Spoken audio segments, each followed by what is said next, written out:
Friends, welcome to my YouTube channel yes के online classes में आपका स्वागत है। कैसे हैं आप सभी लोग? अच्छे होंगे। मैं पढ़ा रहा हूँ, अच्छी तरीके से पढ़ रहे होंगे। नमस्कार, गुड मॉर्निंग। मैं पढ़ा रहा हूँ आपको विज्ञान कक्षा 10 की कुमार मित्तल की नगीन प्रकाशन बुक है। अध्याय पढ़ा रहा हूँ आपको 4 कार्बनिक एवं उसके यौगिक, और आपको पढ़ा रहा हूँ रसायन विज्ञान मतलब केमिस्ट्री। आप लोगों ने पढ़ी होगी केमिस्ट्री पढ़ा रहा जा रहा है। आप लोग अच्छे से पढ़ रहे होंगे और अच्छे से देख भी रहे होंगे। आज आपको टॉपिक स्टार्ट करूंगा मैं। आप लोग देखिएगा, आपको पास टॉपिक स्टार्ट करना है जी। बुक्स पे आपको दिखाऊंगा कार्बन तथा उनके, कल मैंने आपको अंतर बता दिए थे। आज मैं बताऊंगा आपको कार्बन की सर्वोत्तम प्रकृति। तो आप लोग को यहाँ पे थोड़ा सा दिख नहीं रहा होगा, तो आप लोगों को बुक थोड़ा इधर से कर देता हूँ। आपको थोड़ा सा नोट्स में दिखाऊंगा, आप लोग नोट्स में देखिएगा, फिर उसके आगे सॉल्यूशन कीजिएगा। आप लोगों को आज बताना है क्या, कार्बन की संयोजकता। आप लोग देखिएगा, कार्बन की संयोजकता आप लोगों को देखना है। कार्बन की संयोजकता और क्रियात्मक समूह आपको लिखे होंगे, वो कैसे होते हैं, किस प्रकार से होते हैं, आप लोगों को उसको अंदाजा लगाना है। ठीक है, तो देखते हैं आप लोगों को। अब देखिए, यहाँ पे लिखा है कार्बन की संयोजकता। लिखा है कार्बन का परमाणु क्रमांक 6 है। तो क्या कार्बन क्या होता है हमारा, कार्बन का परमाणु क्रमांक क्या होता है, हमारे पास 6 होता है।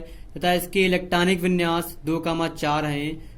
तथा इसके बातम कोष में 4 इलेक्ट्रॉन होते हैं। देखिए आपको 2,6 4 इलेक्ट्रॉन, ये चारों इलेक्ट्रॉन 4 से संयोजक बंध बनाने में प्रयुक्त होते हैं। तथा कार्बन की संयोजकता 4 होती है। तथा यह चतुष्फलक कोण 109 डिग्री 28 मिनट होता है। आप लोगों को जो मैंने बताया, आप लोगों ने देखा होगा अच्छे से, कोई दिक्कत कोई परेशानी होगी। अगर अभी भी आप लोगों ने वीडियो को लाइक नहीं किया तो लाइक कर दीजिए। साथ ही साथ अगर यूट्यूब चैनल पे आप लोग पहली बार हैं तो क्या चैनल को सब्सक्राइब कर दीजिए। साथ ही साथ बेल आइकन को भी दबा दीजिएगा, जिससे आपको लेटेस्ट नोटिफिकेशन वीडियो आपको मोबाइल पर पहुंच जाएगी, तो आप वहां से उसका लाभ उठा सकते हैं। अच्छे से देखते रहिए, एंजॉय भी करते रहिए। मिलकर क्रियात्मक समूह फंक्शनल ग्रुप कार्बनिक यौगिकों में उपस्थित वे परमाणु या परमाणुओं के वे समूह। आप लोग लिखिएगा क्रियात्मक समूह, हेडिंग डालिएगा फंक्शनल ग्रुप्स। मैं आपको बोल रहा हूँ, आप लोग लिखिएगा। नोट्स से कोई फर्क नहीं पड़ता, मैं जो बोल रहा हूँ आप वो देखिएगा। राइटिंग तो मेरी बहुत ही खराब है, लेकिन क्या करें, यूट्यूब पे आप पढ़ा रहे हैं तो आप लोगों को नोट्स आपको प्रोवाइड कर रहे हैं, इस वजह से आप लोगों को लिखना पड़ रहा है हमको। नहीं आपको बोल के ही बता सकते हैं। आप लोग जल्दी से जल्दी इतना वीडियो सब्सक्राइब करेंगे, चैनल शेयर करेंगे, उतनी जल्दी आप लोगों को लाइव में पढ़ाया जाएगा, तो आपको बोर्ड में और मजा आएगा, एंटरटेनमेंट मिलेगा आपको बहुत अच्छी से। मिलेगा कार्बनिक यौगिक में उपस्थित वे परमाणु, क्या कार्बनिक यौगिक में उपस्थित वे परमाणु या परमाणुओं के वे समूह जो उनकी क्रियाओं को मुख्य रूप से निर्धारित करते हैं, क्रियात्मक समूह कहलाते हैं। क्या कहलाते हैं? क्रियात्मक समूह कहलाते हैं। कार्बन कार्बन द्विबंध क्या होता है? कार्बन कार्बन द्विबंध, कार्बन कार्बन त्रिबंध एल्कोहली OH समूह, एल्डिहाइडी CHO समूह, कीटो CO समूह तथा कार्बोक्सिलिक क्या, कार्बोक्सिलिक COOH समूह प्रमुख क्रियात्मक समूह कहलाते हैं। जी आपके पास हो गए। अब देखिए, आपके पास आगे आता है सजातीय श्रेणी। आपको समझ में आया होगा। अब देखिएगा सजातीय श्रेणी देखना है कैसे। सजातीय श्रेणी, हेडिंग डालिए सजातीय श्रेणी होमोलोगस क्या सीरीज, होमोलोगस सीरीज सजातीय श्रेणी या समजातीय श्रेणी दोनों नाम होता है। आप लोग इसकी डिफिनेशन लिखिएगा। मैं बोल रहा हूँ कार्बनिक यौगिक की क्या, सजातीय श्रेणी में कार्बनिक यौगिक की ऐसी श्रेणी को जिसमें कार्बनिक यौगिकों को अणुभार के बढ़ते हुए क्रम में रखा गया हो। क्या, फिर से रिवाइज कर रहा हूं, आप लोग सुनिएगा। कार्बनिक यौगिकों की ऐसी श्रेणी को जिसमें कार्बनिक यौगिकों को अणुभार के बढ़ते हुए क्रम में रखा गया हो, जिसकी प्रत्येक सदस्य में समान क्रियात्मक समूह उपस्थित हो तथा जिसके 2 क्रमागत सदस्यों क्या, तथा जिसके 2 क्रमागत सदस्यों के अणुसूत्रों में केवल CH2 का अंतर हो, सजातीय श्रेणी कहते हैं। क्या कहते हैं? सजातीय श्रेणी कहते हैं। सजातीय श्रेणी की कुछ प्रमुख विशेषताएं क्या होती हैं? किसी सजातीय श्रेणी के सभी सदस्यों को एक समान सूत्र से प्रदर्शित किया जा सकता है। क्या किया जाता है? सजातीय श्रेणी के कुछ प्रमुख विशेषताएं आप लोग लिखिएगा। अब आप लोगों को हेडिंग भी डालिएगा, आप लोगों को समझ में आ जाएगा। प्रमुख विशेषताएं आपको दिखाते हैं। आपको बुक्स में आप लोग देखिएगा, बहुत आसान है, आप लोग बुक्स में देख सकते हैं। देखिए आपके पास बुक्स में लिखे हुए हैं, आप लोग देख सकते हैं। ठीक है, थोड़ा सा मैं जूम कर देता हूं, आपको और अच्छा दिखने लगेगा। ये देखिए, सजाती श्रेणी आपको पढ़ा रहे थे, आपको बताई गई। अब आपको बुक्स में ही बता देते हैं। बुक्स में आप देखिएगा, इसके आगे यूपीएससी जो है वो बुक्स में ही बता देंगे। अब देखिए लिखा, सजाती श्रेणी की प्रमुख विशेषताएं हेडिंग डालना है। किसी सजाती श्रेणी की सभी सदस्यों को समान सूत्र से प्रदर्शित किया जा सकता है। दूसरा पॉइंट है, किसी सजाती श्रेणी की सभी सदस्यों को एक जैसी विधियों द्वारा बनाया जा सकता है। आपको किताब से ही देखना है। तीसरा पॉइंट, किसी सजाती श्रेणी के सदस्यों के भौतिक स्थिरांक उनके अणुभारों की वृद्धि के साथ क्रम से बढ़ते या घटते हैं। फोर्थ पॉइंट, समान क्रियात्मक समूह उपस्थित होने के कारण, समान क्रियात्मक समूह उपस्थित होने के कारण किसी सजाती श्रेणी के सभी सदस्यों के अधिकांश रासायनिक गुण समान होते हैं। कुछ सजाती श्रेणियों की प्रथम तथा अन्य सदस्यों के रासायनिक गुणों में अधिक अंतर होता है। ये देखिए आपको किताब में दिख रहा होगा। आप लोग थोड़ा ब्राइटनेस और क्वालिटी या पिक्चर अच्छी कर लीजिएगा, आप लोगों को पूरे के पूरा पॉइंट आपको दिख जाएगा। देखिए यहाँ पे लिखा हुआ है, इसके नीचे आप लोग किताब थोड़ा स्लाइड कर दीजिएगा। आप लोग नीचे देखिएगा, नीचे आपको लिखी होगी एक टेबल, बहुत अच्छी है, बहुत ही सिंपल तरीके से। क्या लिखा हुआ है, कुछ सजाती श्रेणियों का सचित्र वर्णन निम्नलिखित है। यहाँ से आपकी यूपीएससी स्टार्ट हो जाएगी। आप लोग थोड़ा सा एंटरटेन कीजिएगा, आप लोग वेट कीजिएगा, बहुत अच्छा है। क्या लिखा हुआ, पहली है एल्केन श्रेणी, एल्केन सीरीज। आपको सजाती श्रेणी पढ़ाई जा रही है, उसमें से एल्केन सीरीज। इस श्रेणी के सदस्यों का समान सूत्र आपको लिखना है। एल्केन श्रेणी हेडिंग डालना है। इस श्रेणी के सदस्यों का समान सूत्र CnH2n+2 है। इस श्रेणी के सदस्यों को एल्केन, पैराफिन या एलिफेटिक संतृप्त हाइड्रोकार्बन कहते हैं। इस श्रेणी का प्रथम सदस्य क्या होता है, मीथेन CH4 तथा द्वितीय सदस्य C2H6 होता है। देखिए आपके पास 5 ये नाम लिखे होंगे।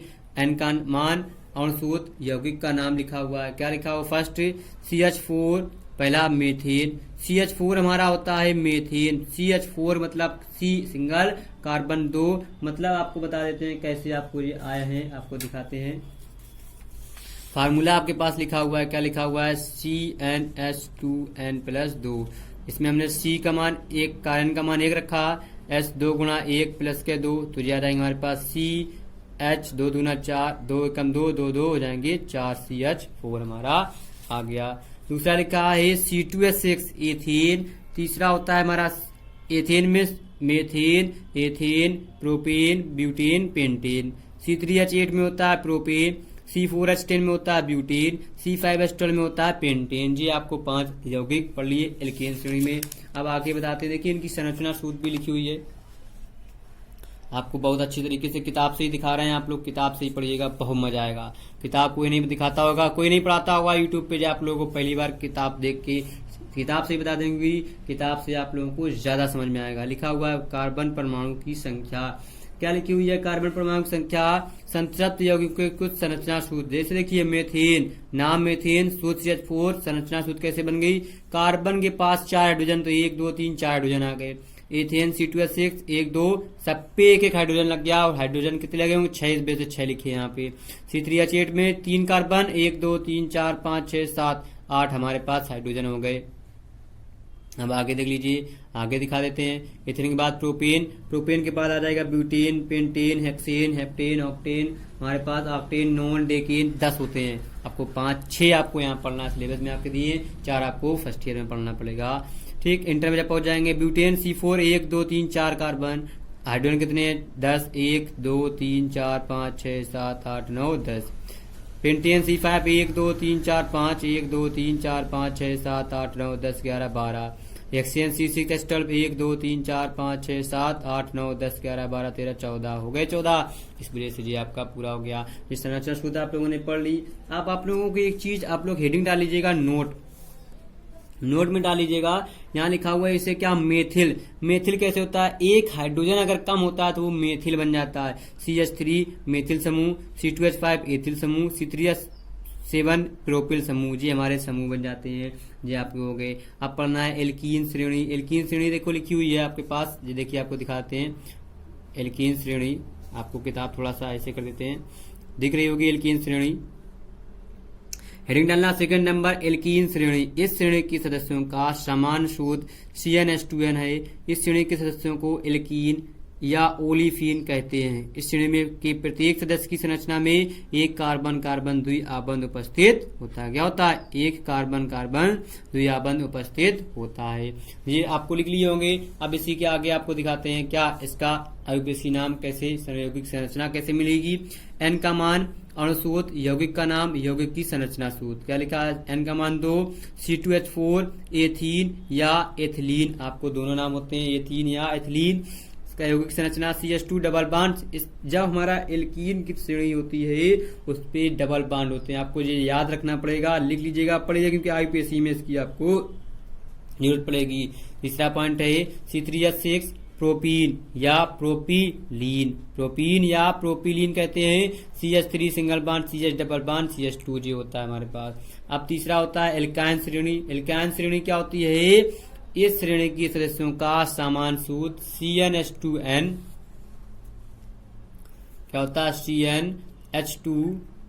CnH2n-2। इस श्रेणी के सदस्यों को एल्काइन श्रेणी, इस श्रेणी के प्रत्येक सदस्य की संरचना में एक कार्बन कार्बन त्रिक बंध उपस्थित होता है। N का मान 2, अणुसूत्र C2H6 एसिटिलीन या एथाइन। एसिटिलीन या एथाइन, एथाइन मतलब कैसे आ गया, क्योंकि ट्रिपल बाइंड है, ई हटा के एन आइन जोड़ देते हैं तो हो जाता है एसिटिलीन या एथाइन। एक C3H4 propyne, CH3 single bond, C triple bond, CH0 बन जाता है। जी आपकी हो गई सजाती श्रेणियां। कल आपको बताया जाएगा इसी में IUPAC नाम लिखना आपको स्टार्ट कर दिया जाएगा। IUPAC कैसे लिखी जाएगी आप लोग को देख लीजिएगा, पढ़ लीजिएगा, इसकी स्क्रीनशॉट ले लीजिए। आप लोग को इतना सेम टू सेम पूरा लिखना जो आपको बताया गया है, तो ये आप लोग लिख लीजिएगा और आसानी से पढ़िएगा। ठीक है, तो आपको कल बताई जाएगी IUPAC नाम पद्धति आपको लिखना स्टार्ट की जाएगी, तो IUPAC आप लोग पढ़िएगा आसानी के साथ में। बहुत आसान, बहुत सिंपल क्वेश्चन है, आपको बताए जाएंगे। आप लोग से ये कहना चाहूंगा, अगर आप लोगों ने देखते समय वीडियो को लाइक नहीं किया हो तो वीडियो को लाइक कर dीजिए। साथ ही साथ अगर चैनल को शेयर नहीं किया शेयर कर दीजिए। अगर वीडियो को शेयर नहीं किया शेयर कर दीजिए अपने दोस्तों फैमिली मेंबर्स को, जो आप लोग से पढ़ रहे हो, यूट्यूब पे पढ़ते हैं हो, या जो 9th high school first inter में पढ़ रहे हो, उनको आप लोग लिंक जरूर शेयर कीजिएगा। उससे आप उन लोगों को फायदा हो जाएगा, कोई चीज डाउट कोई क्लियर होगा तो आप लोग को आपको बताएंगे हाँ बहुत अच्छा रहा। ठीक है, और अगर आप चैनल पे नए हैं तो चैनल को अगर सब्सक्राइब नहीं सब्सक्राइब कर लीजिए, साथ ही साथ बेल आइकन को भी दबा दीजिएगा, जिससे आपको लेटेस्ट नोटिफिकेशन वीडियो आपके मोबाइल पर पहुंच जाएगी। ठीक है, तो अच्छे से पढ़ते रहिए, एंजॉय करते रहिए। कल फिर मिलते हैं, बाय बाय।